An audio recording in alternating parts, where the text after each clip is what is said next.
I've been in 2 bad car accidents. I know the rush of adrenaline going through your head when you're in a crash. For that reason, I pull over at any crash I see to help out. Unless emergency services are already there, obviously. I have a level head, basic medical training, and usually have a first aid kit on me. Normally everything is fine, and I leave once EMS or police show up. But today that changed. I came around a bend and saw a pickup truck that hit a tree. A body was slumped over in the seat. I immediately pulled my bike into the subdivision right across the street and ran over, jerking off my bag, jacket, and helmet. White man, maybe late 20s, slim frame, slumped over in the seat, convulsing with saliva dripping down the side of his face. My brain instantly went into seizure mode. The car that was a little bit behind me had also pulled over, and the driver was on the phone with the police, right next to me. He tapped on the window a bit and there was no response. We checked if any doors were unlocked, and I jumped into the bed to see if the back window was. None of them were. I hopped out and went to see if anything had changed. The driver was no longer convulsing, but he was still not responsive. I knocked on the window to see if he had come out of it. The driver jumped up and began panicking. This is actually pretty common for somebody who's had a seizure, especially if they've had a traumatic experience on top of it. He began yelling and lightly punching the window. This all happened in the span of a second, which meant I jumped probably 20 feet in the air. Once my brain cleared for a second, I loudly asked if he was alright and if he could unlock the door. Lucky for me, he didn't understand a word I said. He slumped back over, which prompted me to knock again. He jumped back up and freaked out again. After a quick moment, he calmed down and sat there smiling. Not a normal smile at all. It was actually sort of haunting. His tongue was hanging out and it was very yellowed. The man who'd pulled over with me, named Mark, came around, which brought about another round of freaking out. This began the pattern of any new stimuli causing him to freak out.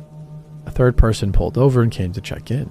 He quickly came to the same conclusion: drugs.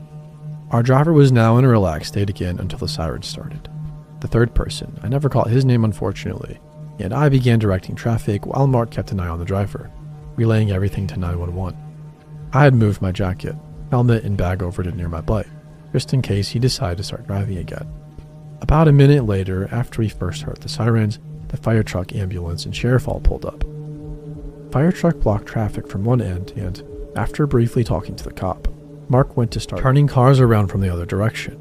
A cop pulled up from the end blocked by the fire truck. The 2 cops, after determining that the driver was combative, drew their tasers.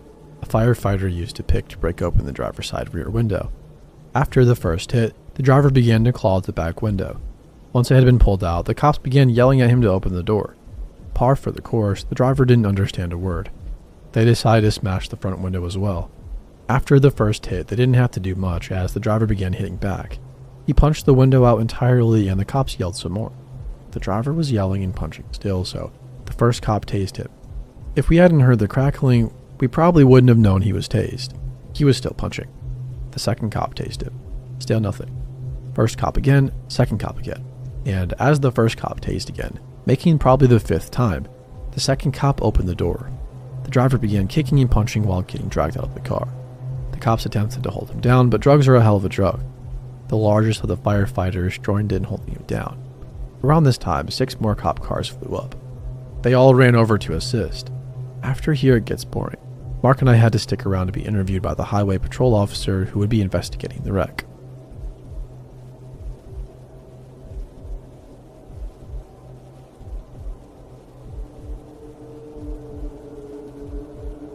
I'm 26 and I grew up in Georgia, but my mom's whole side of the family lives up in Traverse City, Michigan. So every couple of years I make the trip up to see everybody. Flights were expensive that year I drove. 16 hours total. Broke it into 2 days. Stopped overnight in Cincinnati. My aunt's house only had 1 spare room and there was already 2 cousins staying there for the same family visit, so I'd booked an Airbnb about 10 minutes away. Nice looking place from the photos. Old craftsman house. Updated inside with a big porch and tree-lined street. The reviews were good and the host had a 4.9 rating with over 100 stays. I didn't think twice about it. I got there around 7 in the morning I think. Lockbox on the front door, code in the app, and I let myself in. The place looked exactly like the photos. Clean and well furnished. Smelled like whatever candles somebody had burned recently. I dropped my bag in the bedroom, texted my aunt that I'd arrived, and went to find food. I came back around 9 and settled in. Watched something on my laptop, answered some messages, went to bed a little after 11. I was asleep within minutes. I woke up at some point deep in the night to a sound from somewhere else in the house. A door, not the front door, something interior. The soft definitive sound of a door closing somewhere down the hall. I lay still and listened. The house was quiet after this. I waited a full 2 or 3 minutes and heard nothing else and told myself it was the house settling or the heat system clicking on and closed my eyes. But that's when I heard footsteps. They were on the hardwood floor somewhere toward the front of the house, stopping and starting again. The particular sound of someone moving carefully, trying to keep their weight even. I sat up in bed and looked at the bedroom door. I closed it before going to sleep and not locked it. The room had a push button lock on the handle, which I had not used, because it hadn't occurred to me that I would need it. I got up without turning on a light and pressed the button lock in as quietly as I could, and then stood in the dark next to the door and listened. The footsteps had stopped again. I stood there for a long time, long enough that I started to convince myself again that I'd been half asleep and misread normal house sounds as something else. Long enough that my heart rate started coming back down. Then the handle on my bedroom door moved. Slow, all the way down as far as it would go, held there against the lock for a full 3 or 4 seconds, then released back up. No knock or voice, just the handle moving and then stopping when it met resistance. I had my phone in my hand already. I called 911 and whispered the address and told them somebody was in the house and I was locked in the bedroom. The dispatcher kept her voice low and told me to stay exactly where I was and that the officers were on the way. I stood next to the door with my back against the wall and listened. Whoever was on the other side stood there for a little while. I could hear breathing faintly, or maybe I was imagining it, but I genuinely couldn't tell. Then footsteps moved away from the door slowly and back toward the front of the house. A few minutes later, I heard the front door open and close. Officers arrived less than 10 minutes after that. They went through the house completely and found nobody. The back door of the house, which opened from the kitchen into a small utility room that then exited to the backyard, was unlocked. The utility room door showed scratches around the lock that the officers said looked recent. Someone had let themselves in through the back. The officers contacted the Airbnb host that night. He was very cooperative and seemed genuinely scared. He said he had no idea how anybody would have access to the property and that he changed the lockbox code between every stay. The investigation that followed over the next few days turned up something that the detective working it told me about in a follow-up call a week after I'd driven home. The house had been listed on Airbnb for 3 years. In that time, there had been 2 other incidents reported by guests. One 18 months prior where a woman staying alone reported hearing someone moving through the house at night, but found nothing and assumed she'd imagined it. One 8 months prior where a couple reported that their door handle had moved in the night and that they'd found the back utility door unlocked in the morning. Both incidents have been reported to Airbnb. Neither had resulted in the listing being taken down or any formal investigation at the local level because both prior guests had ultimately reported that nothing had been taken and no one had been seen. The detective told me that someone had clearly had a key or a way into that property for a long time and had been using the Airbnb calendar to know exactly when the house would be occupied and by who. Single guests, people visiting from out of state with no local connections.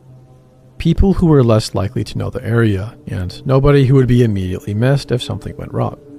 I was a single guest visiting from out of state. I don't know what the person wanted. I don't know how many times they'd done it before the 3 reported incidents, or how many times nothing was reported because the guest heard a sound and went back to sleep and drove home the next morning, without ever knowing that somebody had been in the house with them. What I do know is that for whatever reason that night, the locked door was enough. They tried the handle and felt the lock and walked away. I've thought about it a lot, how close it was to me not pressing that button. How many times I'd stayed in Airbnbs before and never once looked in an interior door because it genuinely never crossed my mind to do it. The listing was taken down. The host, from what the detective told me, was not considered a suspect and was as blindsided as anybody. Somebody had found a way into that property independently of him and had been exploiting it for potentially years. They were never identified.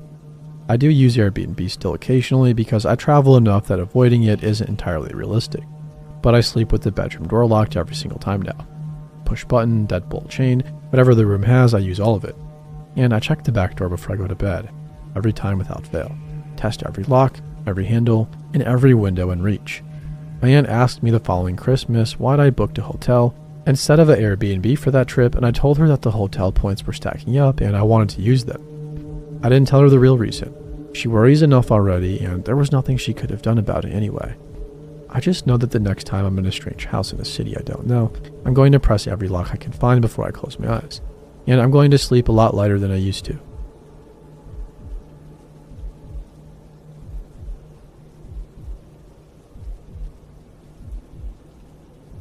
I live in Tokyo and commute via those famously crazy crowded trains daily. There exists among them this kind of unspoken agreement that everybody works together to make this suck as little as possible. People for the most part hold their backpacks in front of them. Men don't manspread, etc. But that's when the trains are full. About 2 stops before mine, the train goes from sardine can to everyone on this train could lie on the seats and have room left over. So usually I can sit down at this point. Also, I'm not a Japanese woman. Very obviously so, even when I'm in my white dress shirt and pencil skirt like all the other office drones. I'm often the only obviously non-Japanese woman on my train in the morning, but despite my appearance, I'm fluent in Japanese. So one day I sit down when the train empties out, headphones in, mobile game going, ready to enjoy the 10 minutes of sitting I get on my hour-long commute. I'm sitting with my legs crossed, but there are maybe 10 people in the whole car, so I'm not in anyone's way. I'm tuned out when all of a sudden a hand reaches out and grabs my bare knee. I'm in a skirt. I, of course, jolt out of my skin, rip out my headphones, and look up at the hand's owner. It's some skinny old Japanese dude, probably in his 60s. He points at my legs, then at the other people on the train.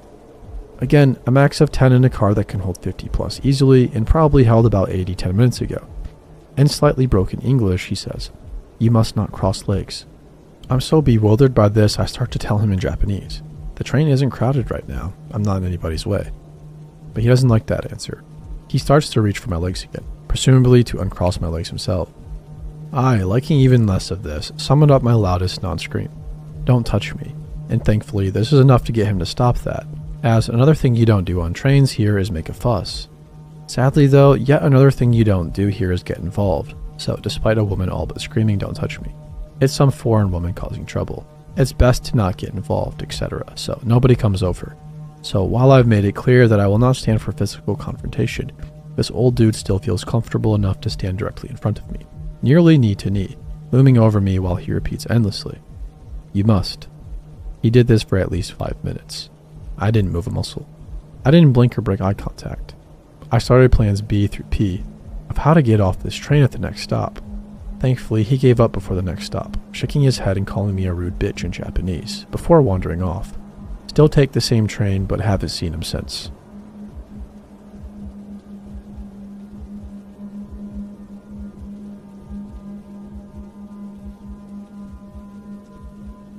These events took place over a couple of months.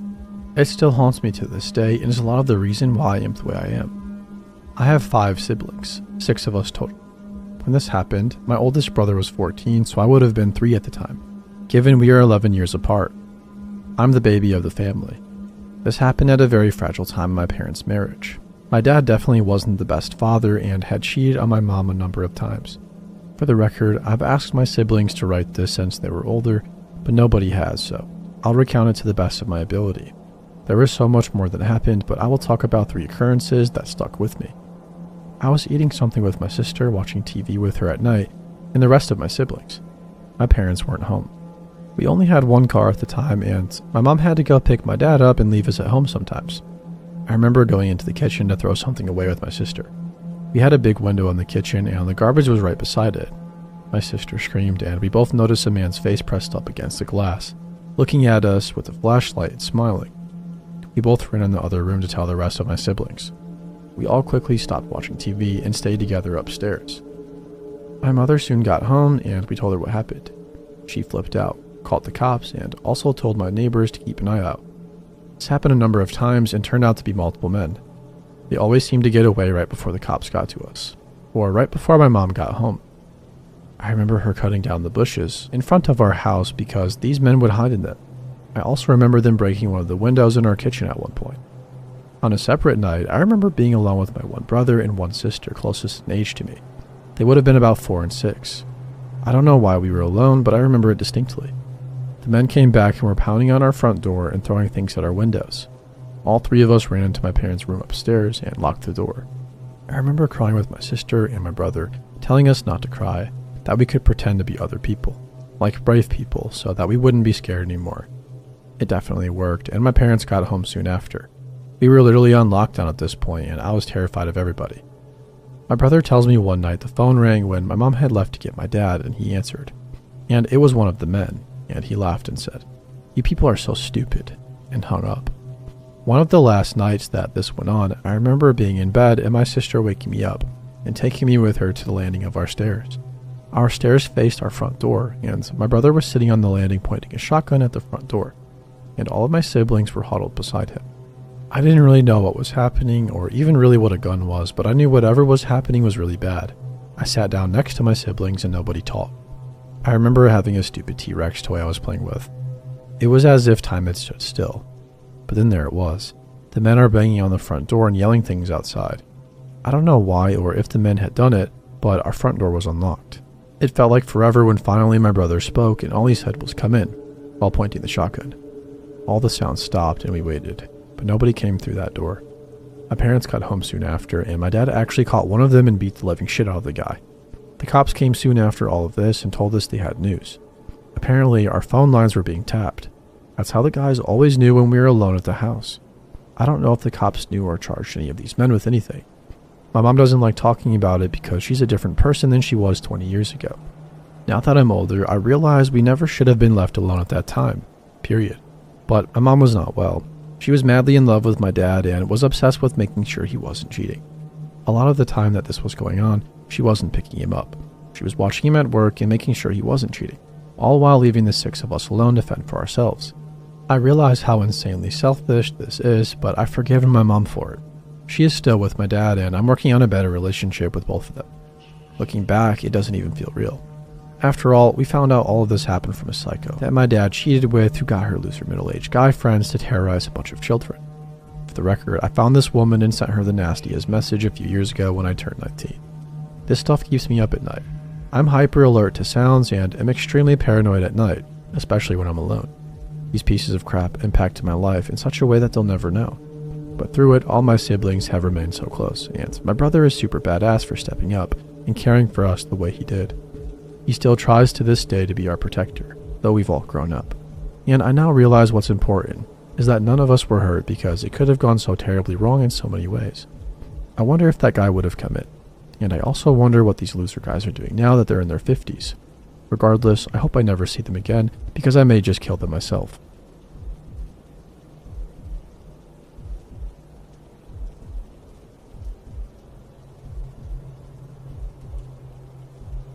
I'm 18 and I've been driving for the pizza place for about 4 months when this happened. Most of my deliveries were in town, neighborhoods I knew, and streets I'd driven 100 times before. But we covered a delivery radius that stretched pretty far out into the county, and once or twice a week I'd get an order that took me out to areas I didn't know as well. Rural Alabama gets dark fast, and it gets dark completely, with no street lights, no ambient glow from anything, just a black road and trees on both sides and your headlights cutting a small hole in all of it. The order came in around 9 on a Thursday. 2 large pizzas, cash on delivery, to an address out on a county road I didn't recognize. I typed into my GPS and it took me about 20 minutes outside of town onto roads that kept getting smaller. The GPS told me I was close and then told me I'd arrived and I was sitting in front of a dirt driveway with no house visible from the road. I pulled in slowly. The driveway was long and the trees on both sides pressed in close enough that my mirrors almost caught them. The house came into view after about a quarter mile. Old single story, every window lit up yellow from inside, 3 vehicles in the yard in various states of disrepair. A dog on a chain that started going crazy the second my headlights hit it. I sat in the car for a second, texted my manager the address the way I always did for rural deliveries, something he told me to do my first week. Grabbed the pizzas and got out. Before I even made it to the porch, the door opened. A man stood there in the frame, tall and very thin, maybe 60. He was wearing a collared shirt buttoned all the way to the top, and he was staring at me with an expression I couldn't read. Completely still, one hand on the door frame, just watching me walk up. I said hey, told him I had his order and said the total, but he didn't respond. I held the boxes out and said the total again and smiled the way you're supposed to when you're trying to keep things normal. He turned his head slowly back into the house and said something I couldn't make out. A name, maybe, or a word, short and flat. A few seconds later, a woman appeared beside him. Same stillness, and kind of the same expression, eyes moving over to me in a way that felt more like assessment than curiosity. She was holding something at her side that I couldn't immediately identify, a cloth of some kind, twisting it slowly in her hands. A third person appeared behind them, younger, male, maybe my age or a little older. He was standing too close to the doorway and had to lean to see around the other two, and when he did, he smiled. Wide and slow and completely wrong. Held it too long. Didn't blink at all. I said the total a third time and kept my voice even. The older man reached into his shirt pocket and produced a folded bill and held it out without stepping forward. I had to come up the porch to take it, which I did not want to do, but standing at the bottom of the steps holding 2 pizzas felt worse somehow. I stepped up and took the bill and held the boxes out. He took them without looking at them. His eyes stayed on my face the entire time. The younger one said something from behind the other two. I didn't catch the words, but the older man's expression shifted slightly when he heard it. Something moved between them, some kind of communication, and the woman took a small step to the side that changed the geometry of the doorway in a way I felt before I understood it. She had moved to where she was between me and the porch steps. I said I needed to get change from my car. The older man said, "Don't worry about it." First words he'd spoken. Low and flat. No warmth in it. Not generous the way people sound when they mean it. I said I had exact change, actually, and turned around. The woman's hand closed around my wrist. Not grabbing or yanking, just closed it around it firmly and held. I turned back and looked at her, and her face was completely expressionless. She said something to the older man without looking at him, and he answered in the same flat tone, and the younger one behind him laughed once, a short, strange sound. I pulled my arm back hard, and she held it for 1 full second before letting go, and I went down those porch steps fast and across the yard to my car, and got in and locked it and got that car moving back down the driveway before I'd even fully closed the door. I called my manager before I hit the main road, with my hand shaking and my voice gone. He told me to drive straight to the nearest gas station and wait, and that he was calling the police. I sat under the lights of a Shell station about 8 miles away for 45 minutes, before a deputy met me there. I gave him the address and everything I could describe about the 3 of them. He knew the property. Didn't say how and didn't elaborate, just wrote everything down with his jaw tight. I don't really know what came of it. Nobody called me with a follow-up or anything, and I didn't push for it. I quit the delivery job a few weeks later. Not entirely because of that night, but it was a part of it. The thing I think about most is the way she moved to block the steps before I turned around. I hadn't said I was leaving yet, hadn't made any move toward the stairs.